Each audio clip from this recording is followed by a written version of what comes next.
Hello friends, आज इस video के थ्रू हम लोग एक नई सीरीज शुरू करने जा रहे हैं जिसमें कि पूरे वीक की जितनी भी ऐसी न्यूज़ होगी जो मतलब इंपॉर्टेंट होगी या फिर सुर्खियों में होगी, उसका एक कंपाइलेशन वीडियो आपको संडे को देखने को मिलेगा जिसका नाम होगा संडे शो। तो इसमें हम एक तरीके से फास्ट फॉरवर्ड वे पे बात करेंगे कि मतलब एक वन लाइनर में और उसका एक 30 सेकंड में एक शॉर्ट सा एक्सप्लेनेशन होगा, क्योंकि कुछ बहुत सारी न्यूज़ ऐसी होती हैं जो मतलब पूरे वीकेंड में आती हैं और उसके बाद हम जो अपने मतलब चैनल पर अभी तक कवर किया करते थे वो होती थी कि मतलब एक डिटेल एनालिसिस हुआ करता था इशू का, लेकिन उसमें कुछ ऐसी इंपॉर्टेंट न्यूज़ ऐसी होती थी जो रह जाती थी।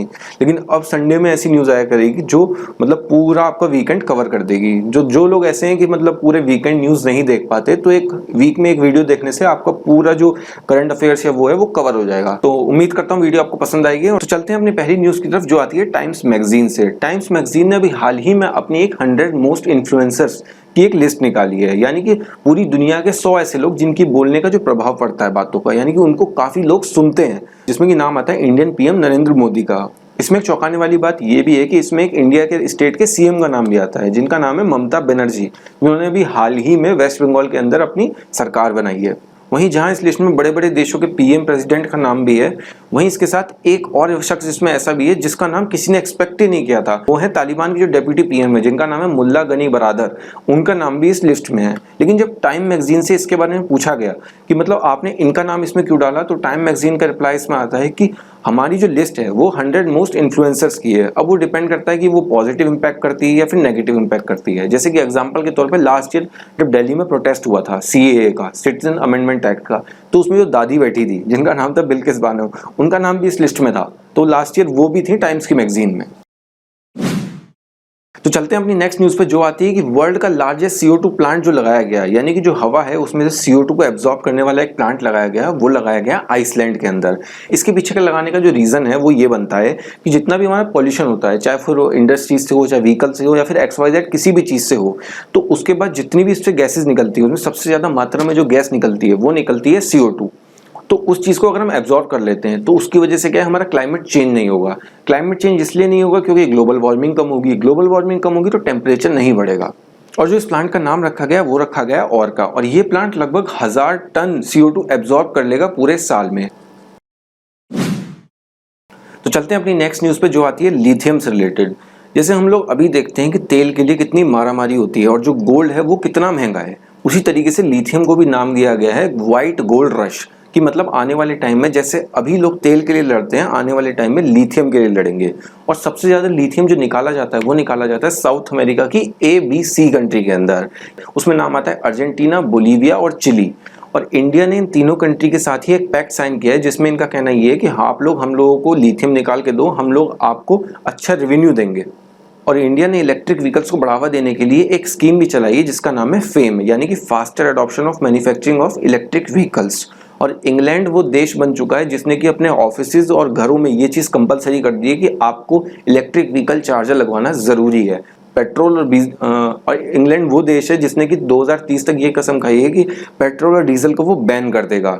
वहीं इंडिया ने भी एक प्रोजेक्ट चलाया जिसमें कि उसका कहना ये है कि लगभग 2030 तक वो 450 मेगावाट एनर्जी जनरेट कर देगा रिन्यूएबल एनर्जी से। तो चलते हैं अपनी नेक्स्ट न्यूज़ पे कि हाल ही में पीएम मोदी ने इनॉग्रेशन किया है सरदार धाम भवन का गुजरात के अंदर। इसके अंदर ट्रिब्यूट दिया गया है सरदार पटेल, स्वामी विवेकानंद और सुब्रमण्य भारती को। और हाल ही में पीएम मोदी ने उत्तर प्रदेश अलीगढ़ के अंदर राजा महेंद्र प्रताप सिंह के ऊपर एक बन रही यूनिवर्सिटी का फाउंडेशन स्टोन भी रखा। राजा महेंद्र प्रताप सिंह के बारे में अगर हम लोग बात करें तो जैसे हम लोग सुभाष चंद्र बोस का नाम सुनते हैं कि उन्होंने आज़ाद हिंद फौज का गठन किया था, उसी तरीके से अफगानिस्तान के अंदर रहकर राजा महेंद्र प्रताप सिंह ने एक फोर्स बनाई थी जिसके लिए वो ब्रिटिशर्स को इंडिया से कैसे भगाया जाए इसके लिए रणनीति तय की गई थी। और हाल ही में ही पीएम मोदी के द्वारा संसद टीवी का भी इनॉग्रेशन किया गया है। जहां हम पहले लोकसभा टीवी और राज्यसभा टीवी अलग अलग पढ़ा करते थे, अभी हाल ही में उसको मिलाकर एक संसद टीवी बनाया गया है जिसका इनॉग्रेशन पीएम मोदी ने किया है। चलते हैं अपनी नेक्स्ट न्यूज़ पे जो आती है तमिलनाडु से। तमिलनाडु वो स्टेट बन गया है जिसने ये कह दिया है कि हम लोग नीट का एग्जाम कराएंगे ही नहीं, क्योंकि नीट वैसे तो एक सेंट्रल एग्जाम है जो कि सेंट्रल कराता है, लेकिन उसको एक स्टेट ऐसे कह रहा है कि हम लोग नीट का एग्जाम अपने बच्चों को देने ही नहीं देंगे या हमारे यहाँ के बच्चे नीट का एग्जाम नहीं देंगे।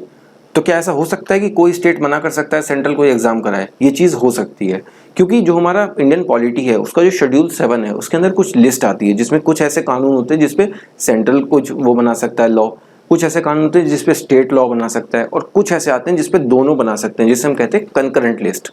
तो जो हमारा एजुकेशन है या फॉरेस्ट है वो हमारे कंकरेंट लिस्ट का टॉपिक है। तो तमिलनाडु ने ऐसा क्यों कहा, इसके पीछे का रीज़न ये बनता है कि तमिलनाडु गवर्नमेंट ये कहती है कि जो नीट में जो बच्चे एग्जाम देते हैं वो लगभग तमिलनाडु के जो बच्चे अच्छा स्कोर कर पाते हैं वो लगभग 44% बच्चे होते हैं।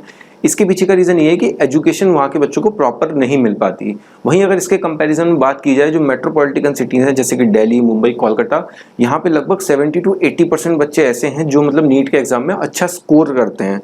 तो इसीलिए जो तमिलनाडु है उसने इसके ऊपर एक बिल लाया कि यहाँ के बच्चे नीट एग्जाम नहीं देंगे, हम लोग रिजर्व सीट रखेंगे जो तमिलनाडु के अंदर मेडिकल कॉलेजेस हैं। तो क्या तमिलनाडु के बच्चों को कभी एग्जाम्स देने को नीट का नहीं मिलेगा? तो ऐसा ये चीज़ कैंसिल भी हो सकती है अगर जो सेंट्रल है इसके ऊपर एक कानून बनाते, क्योंकि मैंने आप लोगों के साथ बात करी है कंकरेंट लिस्ट की। अगर सेंट्रल और स्टेट दोनों इस पर अलग अलग कानून बनाते हैं तो उसमें जो बात मानी जाएगी वो सेंट्रल की मानी जाएगी, क्योंकि सेंट्रल के पास पावर ज़्यादा है। तो चलते हैं अपनी नेक्स्ट न्यूज़ पे जो आती है हमारी एविएशन मिनिस्ट्री से। तो हमारी हाल ही में यूनियन सिविल एविएशन मिनिस्ट्री के जो मिनिस्टर हैं ज्योतिरादित्य सिंधिया, उन्होंने एक बेहतरीन प्रोजेक्ट स्टार्ट किया है तेलंगाना के अंदर जिसका नाम है मेडिसिन फ्रॉम स्काई है। यानी कि ड्रोन के माध्यम से अगर आपको मेडिसिन, वैक्सीन या पीपीई किट XYZ कोई भी चीज़ मंगानी है तो वो आप ड्रोन के थ्रू मंगा सकते हो। इससे काफ़ी फायदा होगा और एक तरीके से काफ़ी नया इनिशिएटिव लिया गया है एविएशन मिनिस्ट्री के द्वारा। तो चलते हैं अपनी नेक्स्ट न्यूज़ पर जो आती है गुजरात से। आप लोगों को पता होगा कि गुजरात के जो सीएम हुआ करते थे विजय रूपानी, उन्होंने हाल ही में रिजाइन कर दिया और उनकी जगह जो नए सीएम बनाए गए हैं उनका नाम है भूपेंद्र पटेल। बीजेपी पार्टी ने पिछले 6 महीने में 5 स्टेट के लगभग 6 सीएम बदल दिए हैं। जैसे कि जो कर्नाटक के सीएम हुआ करते थे BS येदुरप्पा, उनकी जगह जो नए सीएम आए उनका नाम है बसवराज बोम्मई। उसके बाद फिर अगर हम उत्तराखंड की बात करें तो उत्तराखंड के पहले सीएम हुआ करते थे त्रिवेंद्र सिंह रावत, फिर उसके बाद आए तीरथ सिंह रावत और अभी हाल ही में जिनको बनाया गया है लास्ट 2 महीने पहले उनका नाम है पुष्कर सिंह धामी। वहीं उसके बाद जो असम है उसके पहले सीएम हुआ करते थे सर्बानंद सोनोवाल, उनकी जगह जो नए सीएम अब बनाए गए हैं उनका नाम है हेमंत सोरेन और अभी हाल ही में जो गुजरात के नए सीएम बने हैं उनका नाम है भूपेंद्र पटेल। तो चलते हैं अपनी आखिरी न्यूज़ पे जो आती है इसरो से रिलेटेड, यानी कि इंडियन स्पेस रिसर्च ऑर्गेनाइजेशन, जिसका गठन 1969 के अंदर हुआ था और उसका हेडक्वार्टर बेंगलुरु के अंदर है। तो इसरो ने पहली बार किसी प्राइवेट कंपनी के साथ टाई अप किया है जो उसको टेंडर ला के देगी। टेंडर इस चीज़ का कि मतलब अगर कोई भी देश अपनी सैटेलाइट भिजवाना चाहता है इसरो के द्वारा तो वो 2 कंपनीज होती थी अभी तक जो गवर्नमेंट के अंडर आती थी, उसको अपना टेंडर भेजती थी, जिसमें कि जो 2 कंपनीज थी उनका नाम था एंट्रिक्स और इनस्पेस। लेकिन पहली बार कोई हैदराबाद बेस्ड कंपनी है जो एक प्राइवेट कंपनी है जो इसरो के साथ जुड़ी है जो उसको टेंडर ला के देखी और उसका नाम है स्काई रूट। तो अभी तक के लिए वीडियो में इतना ही। वीडियो आपको कैसे लगी नीचे कमेंट सेक्शन में कमेंट करके बताना। अगर ये आपको नया हमारा जो सीरीज लाई गई या अगर आपको पसंद आती है और अगर इस पर रिस्पॉन्स अच्छा आता है तो ये शायद आने वाले टाइम में आपको डेली बेसिस पे भी मिल सकती है। तो अभी तक के लिए वीडियो में इतना ही। मिलते हैं नेक्स्ट वीडियो में अपनी डिटेल एनालिसिस में। Thank you.